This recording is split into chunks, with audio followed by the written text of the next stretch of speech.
Islam Melayu di Patani, Thailand Selatan. Di ujung selatan Thailand terhampar sebuah wilayah yang kaya dengan sejarah budaya dan spiritualitas Islam.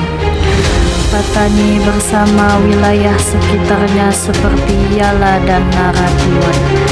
Kawasan ini menjadi rumah bagi masyarakat Melayu yang sejak ratusan tahun lalu memeluk agama Islam. Walaupun berada di bawah naungan negara Thailand yang mayoritas beragama Buddha, masyarakat Melayu Patani tetap menjaga identitas mereka sebagai Muslim Melayu sejati Patani. Sebuah nama yang bersemayam dalam ingatan sejarah Melayu, bukanlah sekedar kawasan biografi Thailand, tetapi merupakan tamadun peradaban maritim.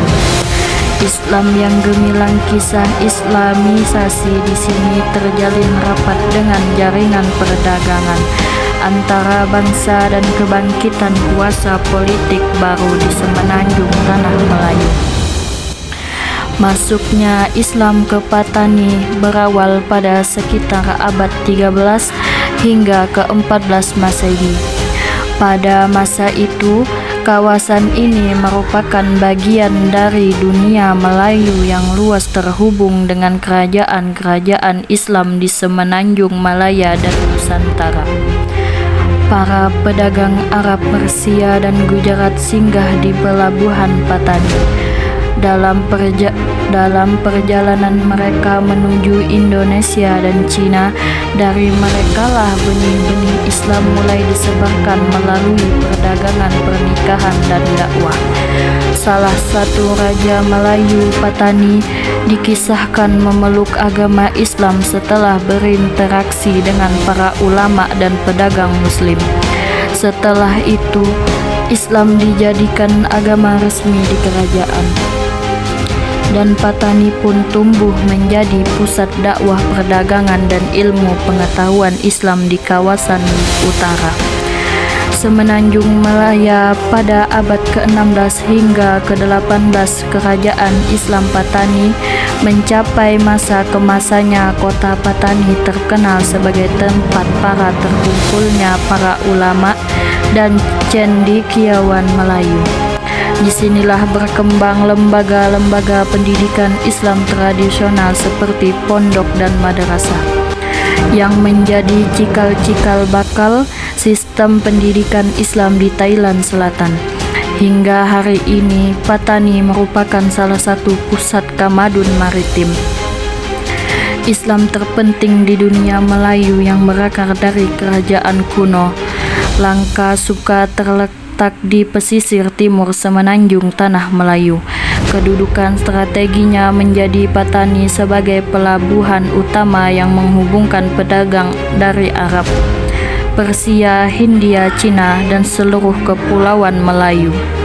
Melalui hubungan dagang inilah ajaran Islam mulai membusi kawasan ini sejak abad ke-10 Masehi.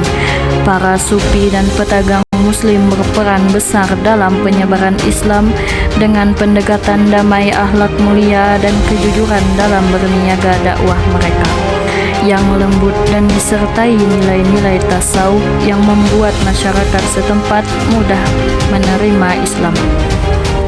Tanpa paksaan, perubahan besar berlaku pada abad ke-15 ketika Raja Fayad Naqpa yang kemudian bergelar Sultan Ismail Shah. Sultan Ismail Shah memeluk Islam melalui bimbingan Syekh Zaid, bersisa dari Samudra Pasai Patani. Peristiwa ini menandakan babak baru dalam sejarah Patani, dari sebuah kerajaan bercorak Hindu-Buddha menjadi Patani Darussalam, negeri yang berasaskan keimanan dan keadilan Islam.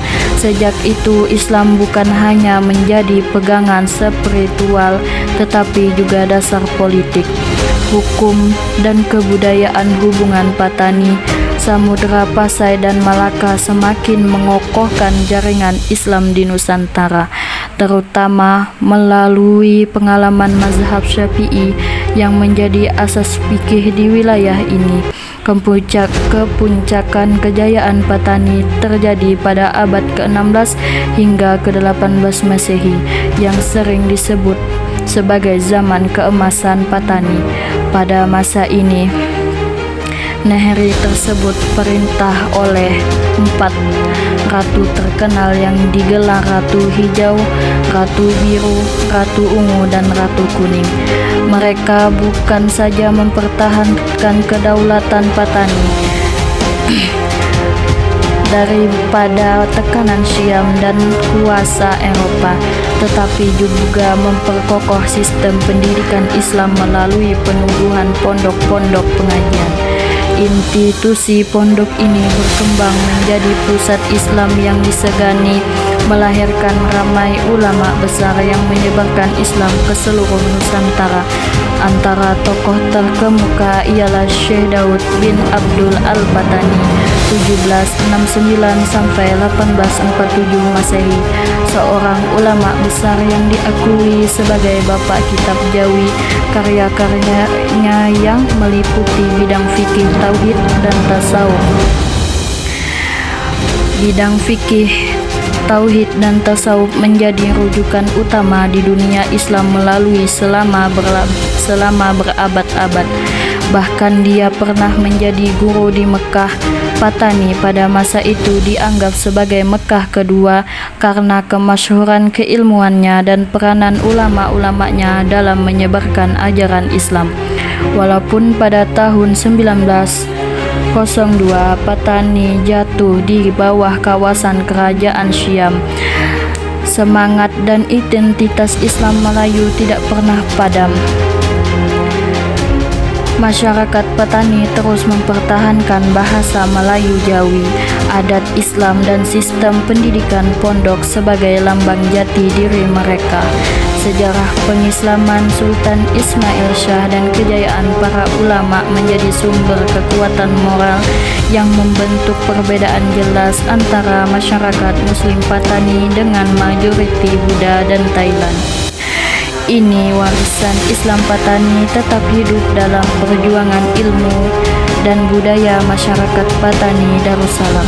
Bukan sekedar nama dalam sejarah, tetapi simbol keteguhan, iman, kecermelangan, ilmu, dan keagungan tamadun Islam di Asia Tengah dari gerbang Langka Suka hingga ke zaman modern Patani. Patani membuktikan bahwa tamadun yang dibina atas dasar tauhid dan ilmu akan harus tetap melampaui masa dan batas negara.